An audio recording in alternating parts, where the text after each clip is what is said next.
Assalamualaikum warahmatullahi wabarakatuh. Selamat pagi dan salam sejahtera.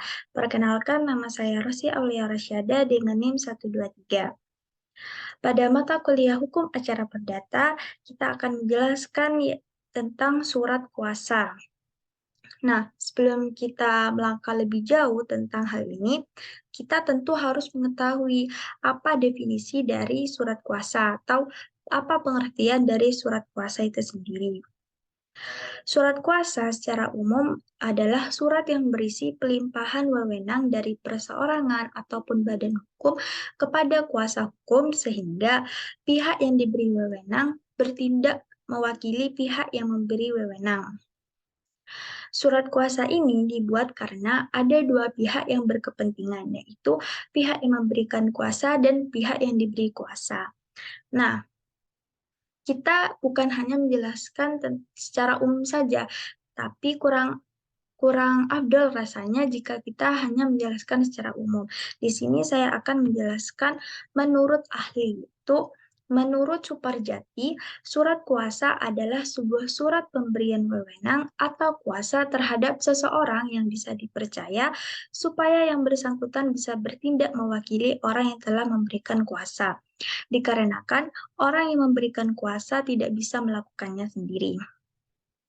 Fungsi dari surat kuasa yaitu memberikan suatu bukti, bukti yang mana nanti namanya disebutkan di dalam surat itu, yang disebutkan di dalam surat kuasa itu berkewajiban atau berhak untuk melakukan sesuai dengan isi yang dicantumkan di dalam surat kuasa.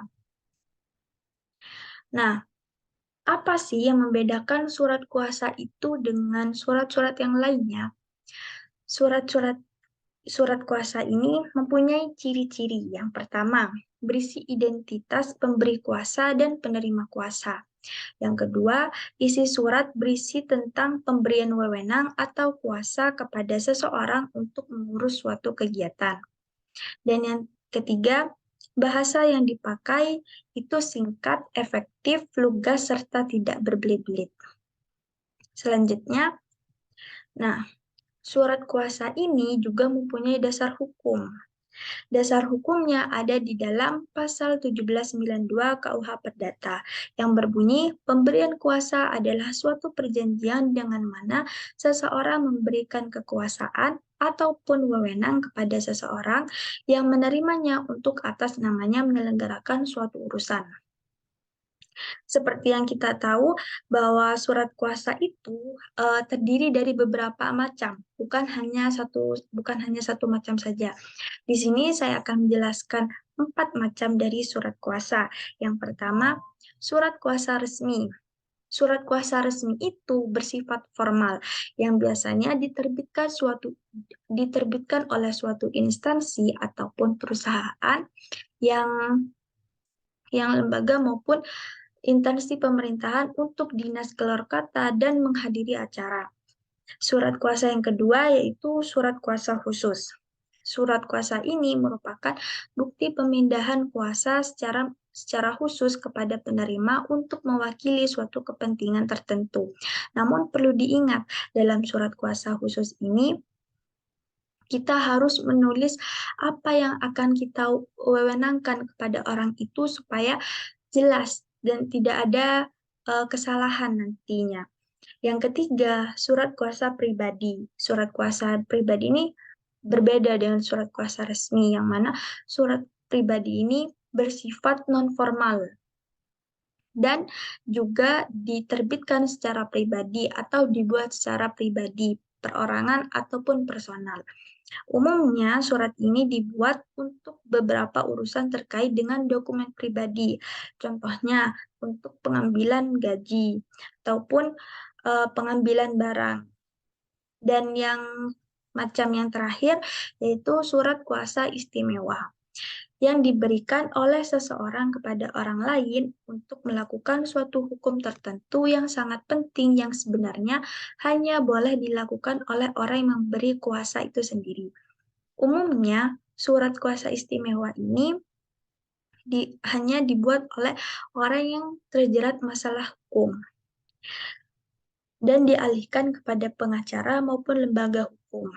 Contohnya, memindahkan kepemilikan benda hingga membuat pernyataan damai.